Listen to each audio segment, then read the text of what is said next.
El pensamiento político dominicano. Joaquín Balaguer Ricardo, Villa Bisonó, Santiago, 1907 Santo Domingo, 2002. Juan E. Bosch Gaviño, Río Verde, La Vega, 30 de junio de 1909. Santo Domingo, República Dominicana, 1 de noviembre de 2001. José Francisco Peña Gómez, Loma del Flaco, Cruce de Guaíequens, Valverde, 6 de marzo de 1937. Santo Domingo, República Dominicana, 05 de noviembre de 1998. Bibliografía. Introducción. El escenario político dominicano en nuestra historia reciente ha estado marcado sin lugar a dudas de manera particular por las ideologías y el accionar político de los tres personajes que estudiaremos a continuación. Joaquín Balaguer, Juan Bosch y José Francisco Peña Gómez no solo han sido figuras prominentes en la vida social y política de la República Dominicana, sino que es aún más importante observar que las tres principales organizaciones políticas del país, PRSC, PLD y PRD, de donde saldrán los presentes y futuros directores de las riendas de la patria, fueron fundados por estos tres ilustres políticos y sobre sus ideologías descansan los cimientos de dichas organizaciones. Sentimientos mixtos se despiertan en el pueblo dominicano al mencionar estos tres nombres, unos de admiración y respeto y otros de mucho dolor y sufrimiento. Pero para comprender mejor de qué manera cada uno de ellos ha contribuido a escribir la historia dominicana en las últimas 5 décadas y el impacto que sus legados sigue teniendo hoy en día, a continuación se presenta un informe completo y detallado sobre el pensamiento político de estas ilustres figuras. El pensamiento político dominicano, Juan Bosch, Joaquín Balaguer y José Francisco Peña Gómez.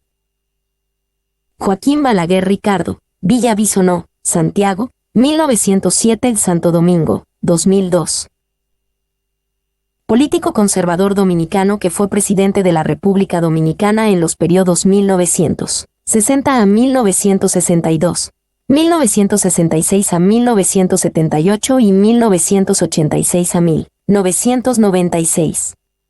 Tras obtener el título de bachiller en Santiago 1924, estudió Derecho en la Universidad de Santo Domingo, por la que se licenciaría en 1929. Posteriormente viajó a París para cursar estudios de doctorado en la Sorbona. Para fines analíticos podemos dividir el pensamiento político de Balaguer en 3 etapas. Usando el título de sus memorias como referencia alegórica, se puede hablar del Balaguer cortesano de la era de Trujillo, aquel que supo subordinarse a los dictados del temible dictador. Ya Balaguer artesano de un proyecto político propio que se inició en 1966 y que aún perdura en el balaguerismo. Y del Balaguer rezagado de los últimos años, cuando los avances democráticos y las presiones económicas han hecho cada vez más insostenible su proyecto personalista y estatista de gobierno. Aficionado a la política y militante antihoracista, Balaguer participó en la conjura de Estrella Ureña y de Rafael Leónidas Trujillo contra el régimen de Horacio Vázquez en 1930. Desde entonces y hasta 1961, año de la muerte de Trujillo, ocupó cargos de importancia. Subsecretario de la Presidencia 1936, embajador en varios países hispanoamericanos y en la ONU, años 40, ministro de Asuntos Exteriores 1954 y de Educación 1955 y vicepresidente de la República 1957. Cuando Rafael Leónidas Trujillo hubo de cesar a su hermano de la presidencia a causa de su impopularidad en el interior y en el exterior, cedió el poder a Balaguer 1960. Estrechamente vigilado por el dictador, Balaguer trató de suavizar el régimen del que se sentía prisionero. A lo largo de las 3 décadas de trabajo como político trujillista, Balaguer fue visto alternativamente tanto como empleado del régimen y como un distinguido colaborador cercano a Trujillo. A pesar de que Trujillo disfrutaba humillando e insultando sus sirvientes en público, el dictador nunca trató de degradar a Balaguer.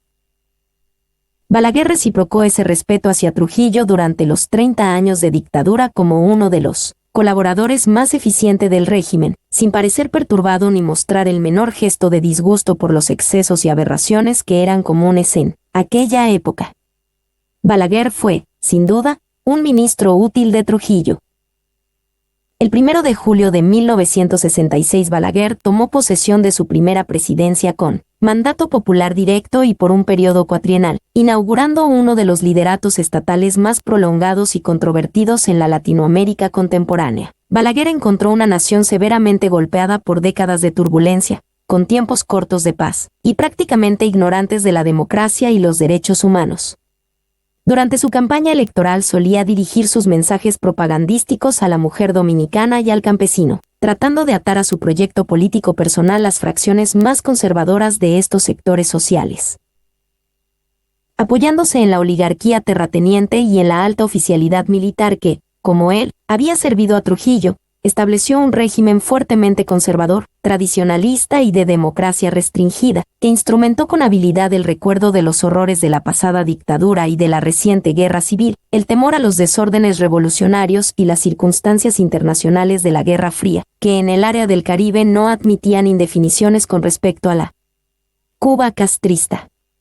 La pacificación del país facilitó la retirada de la Fuerza Interamericana de la OEA, cobertura del contingente invasor de Estados Unidos, en septiembre de 1966.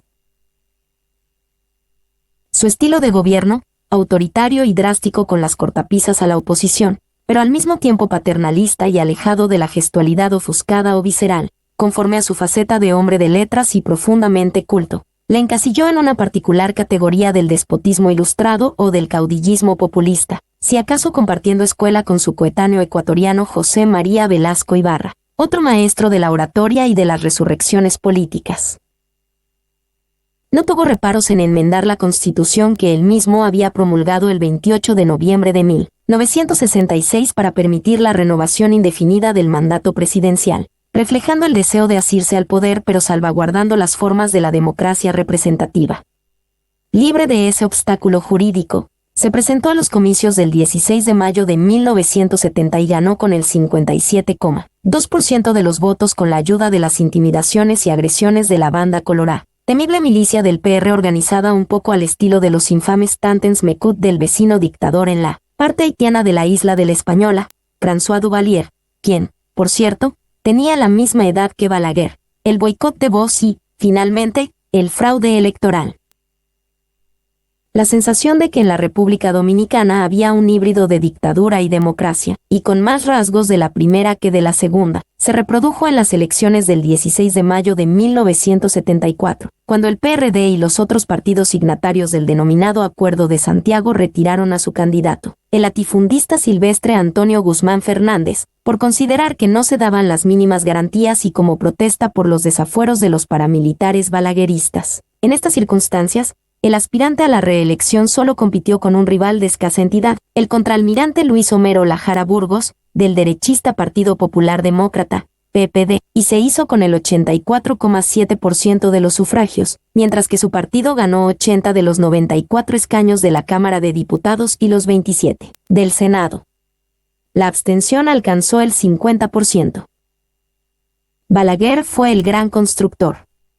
Concentró el grueso de las construcciones en los centros urbanos, especialmente la ciudad capital, a la cual le cambió su fisonomía. Esta gran concentración del gasto público en inversiones se produjo a expensas de una virtual congelación de los salarios de los servidores públicos, así como del descuido de una serie de servicios sociales esenciales, lo que era necesario para paliar la desigual distribución del ingreso que intensificó el propio modelo de desarrollo adoptado. Con la reforma de las leyes agrarias trató de eliminar el latifundio y elevar la productividad del campo, asentó campesinos a través del Instituto Agrario Dominicano y concedió préstamos. Sin embargo, fue la industria azucarera la que más aporte dio a la economía de la nación. Otra cosa que no podemos dejar de mencionar es la política de construcción que llevó a cabo en todas las provincias. Balaguer procedió a fortalecer el aparato económico nacional.